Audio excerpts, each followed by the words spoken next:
In Kisii believes in witchcraft are real, and most of the time they have deadly consequences to the accused. Many believe that witches exist and can put spells on people. Dawn is a sign of relief for those suspected witches that are lucky enough to face a new day. And for this reason, they have to approach life a different way. They have to go to a witch doctor. This witch doctor will cleanse them or exorcise evil spirits from them. The witch doctor is widely believed to cleanse the spirits, and he promises to renounce all witchcraft. Joseph Omache is an extraordinary and dedicated man, said to do all he could to help the suspected witches escape the wrath of the vigilante groups when they strike. He describes himself as one of the most acclaimed mediums and God-gifted in all superstitious matters, to have cleansed over 600 suspected witches on a wanted list for the past 6 years. Kwa sababu nikiangalia rekodi ni zaidi ya karibu 600 wale walikuwa wanataniwa ati huyu ni mchawi. For Omache, the work of his hands has stopped the lynching that was rampant in Kisii. The process is physically and mentally vigorous, as is spiritual, and it can last for up to 10 minutes for one to be cleansed. Mary Nyagaka arrived here in the morning, and she had to undergo all the cleansing process. These deep cuts were inflicted and herbs smeared onto her so that she can go back to the village having full immunity. And after this painful process, Mary walks away a happy woman.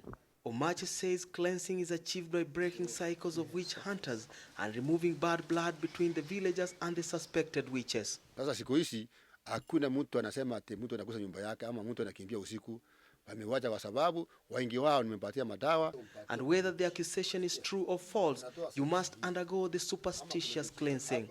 Vile ameleta kwangu hapa ni hata aseme sio mchawi, si amesemekana.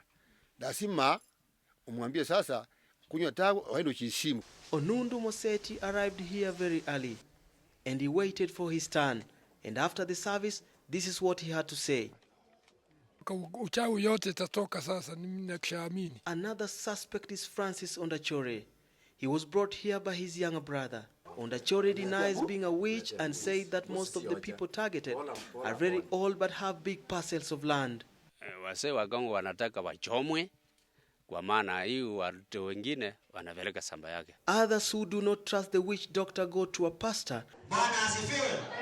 The pastor is Lawrence Omambia of the Apostolic Community of Deliverance, and he disputes the witch doctor's practice. Mchawi ndio waenda kwa mganga. Mtu aliye mwema hawezi kwenda kwa mganga kwa sababu anajua kwamba ni kule kudanganya. Kwa hivyo mtu mwema huenda kwa mtu mwema na mtu mbaya anaenda kwa mtu mbaya. From early morning the faithful trickle into his church, coming from across the county, hoping this Christian pastor can exorcise their demons.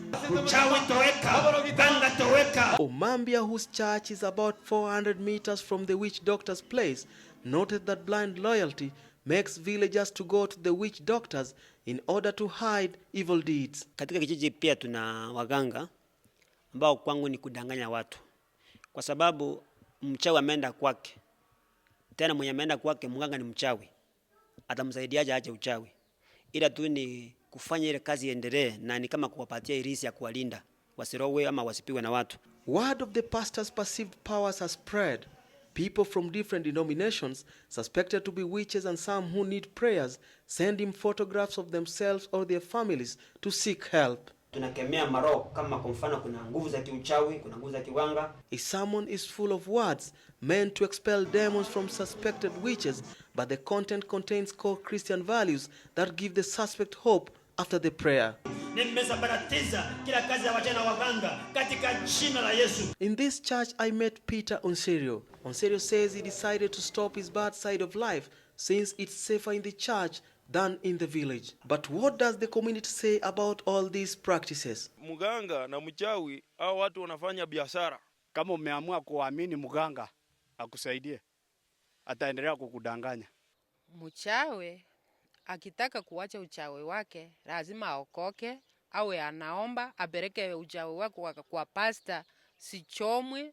In Kisii, they believe in the supernatural is far deeper, and the line between Christianity and witchcraft is thin at best.